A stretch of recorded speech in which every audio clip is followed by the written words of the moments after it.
friends, welcome back to my channel Legal Knowledge. இன்னைக்கு இந்த வீடியோல sources of international law இந்த டாபிக் பத்தி தான் இன்னைக்கு இந்த வீடியோல டீடைலா பார்க்க போறோம். வீடியோக்குள்ள போறதுக்கு முன்னாடி என் சேனல் சப்ஸ்கிரைப் பண்ணலனா மறக்காம சப்ஸ்கிரைப் பண்ணிடுங்க and then அந்த bell ஐகானையும் ஆட் பண்ணிக்கோங்க. அப்பதான் நான் போடுற வீடியோ உங்களுக்கு நோட்டிஃபிகேஷன் வரும்.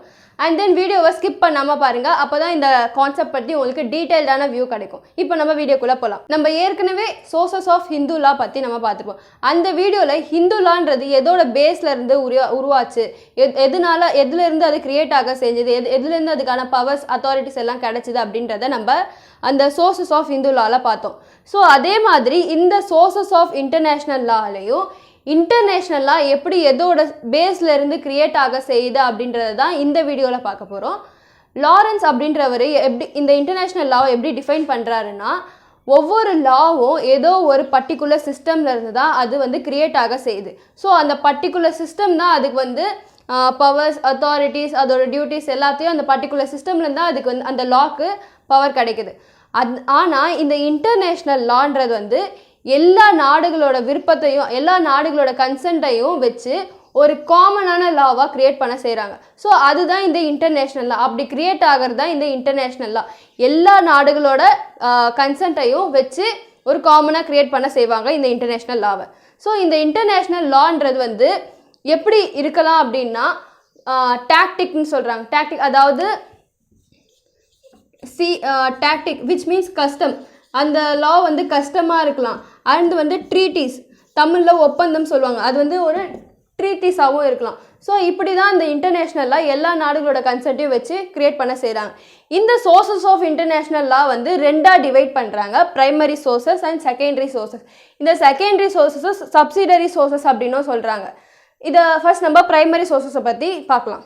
Primary sources of international law. இந்த primary source of international law-வை Article 38 Clause 1 Subclause A to C of International Court of Justice-ல இதை டிஃபைன் பண்ணுறாங்க. இந்த International Court of Justice-ஐ ஷார்ட்டாக ICJ அப்படின்னு சொல்லலாம்.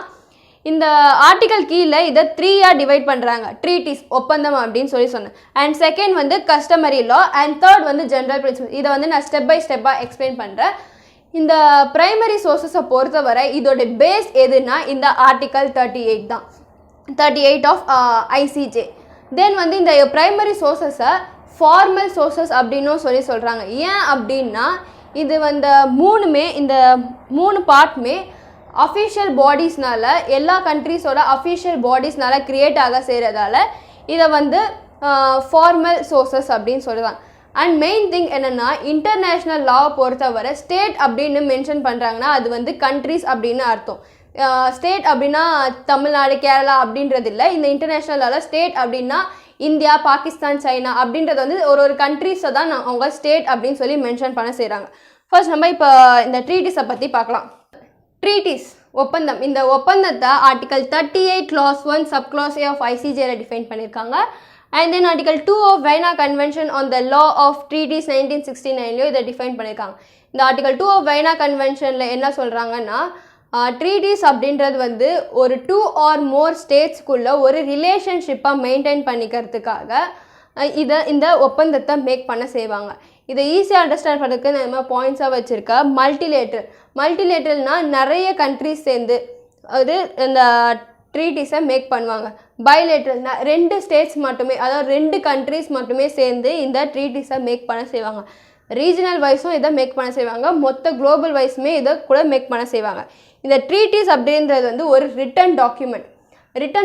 இது எப்போ யூஸ் ஆக செய்யும்னா, இப்போது கண்ட்ரிஸ்குள்ளே டீலிங் பேசிக்கும் போது இந்த ட்ரீட்டிஸ் இந்த ஒப்பந்தத்தை க்ரியேட் பண்ண செய்வாங்க. அவங்களோட டேர்ம்ஸ் அண்ட் கண்டிஷன்ஸ்க்கு ஏற்ற மாதிரி இந்த ஒப்பந்தத்தை ஒரு ரூல்ஸாக அந்த டீலிங்கை வயலேட் பண்ணிடக்கூடாது அப்படின்ற காரணத்துக்காக இந்த ஒப்பந்தத்தை அவங்களுக்குள்ள மேக் பண்ண செய்வாங்க.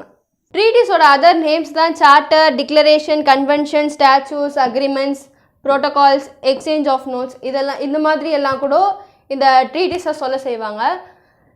சப்போஸ் இப்போ ஏதோ ஒரு ஸ்டேட் அக்ரிமெண்ட்டில் அதாவது இந்த ட்ரீட்டிஸ்குள்ளே என்டர் ஆகணும், ஆனால் இன்டர்நேஷ்னல் லானால கவர்ன் ஆகக்கூடாது அப்படின்னா அப்படி மேக் பண்ணுற ட்ரீட்டிஸ் பேர் மெமரண்டம் ஆஃப் அண்டர்ஸ்டாண்டிங் அப்படின்னு சொல்லுவாங்க. இந்த ட்ரீட்டிஸ்க்கான பேசிக்ஸை அதாவது இந்த ட்ரீட்டிஸோட பேசிக் பிரின்சிபல்ஸ், இந்த ட்ரீட்டிஸ்குள்ளே எப்படி என்டர் ஆகணுன்றது, அதுக்கப்புறம் இந்த இந்த ட்ரீட்டிஸை வந்து வயலேட் பண்ண ப்ரீச் பண்ணால் என்னென்னலாம் நடக்கும் அப்படின்றதெல்லாம் இந்த வைனா கன்வென்ஷனில் வந்து டிஃபைன் பண்ண செஞ்சுருக்காங்க. ரெண்டாவது வந்து கஸ்டமரி லா. இந்த கஸ்டமரி லா வந்து article 38 clause 1 subclause B of international court of ஜஸ்டிஸில் டிஃபைன் பண்ணியிருக்காங்க. ஒரு கஸ்டம் வந்து இன்டர்நேஷ்னல் லாவில் ஆட் ஆகணும் அப்படின்றது வந்து ரொம்ப பெரிய விஷயமா இருக்க செய்யுது. அப்படி அதை ஆட் ஆகணும்னா அவங்க வந்து 2 கண்டிஷன்ஸாக ப்ரூவ் பண்ண செய்யணும். ஃபர்ஸ்ட் வந்து லாங் டேர்ம் ப்ராக்டிஸ். அந்த கஸ்டம் வந்து ரொம்ப காலமாக மக்களால் ப்ராக்டிஸ் ஆகிட்டு இருக்குது அப்படின்றத அவங்க ப்ரூவ் பண்ணணும். அண்ட் தென் வந்து அது வந்து நிறைய மக்களால் நிறைய இடத்துல ஒயிட் ஸ்ப்ரெட்டாக இருக்குது அப்படின்னு சொல்லி அதை வந்து அவங்க ப்ரூவ் பண்ண செய்யணும். அண்ட் ரெண்டாவது வந்து ஒப்பீனியா ஜூரிஸ், அதாவது சைக்கலாஜிக்கல் பிலீஃப் இருக்கணும். அந்த கஸ்டம் வந்து அதுக்கான லீகல் டியூட்டிஸ், அதாவது லீகல் ஆப்ளிகேஷன்ஸை க்ரியேட் பண்ண செஞ்சுருக்கணும். அப்படி இருந்தால் தான் இந்த இன்டர்நேஷ்னல் கோர்ட் ஆஃப் ஜஸ்டிஸில் வந்து அந்த கஸ்டம் வந்து இன்டர்நேஷ்னல் லாவில் அப்ரூவ் பண்ண செய்வாங்க.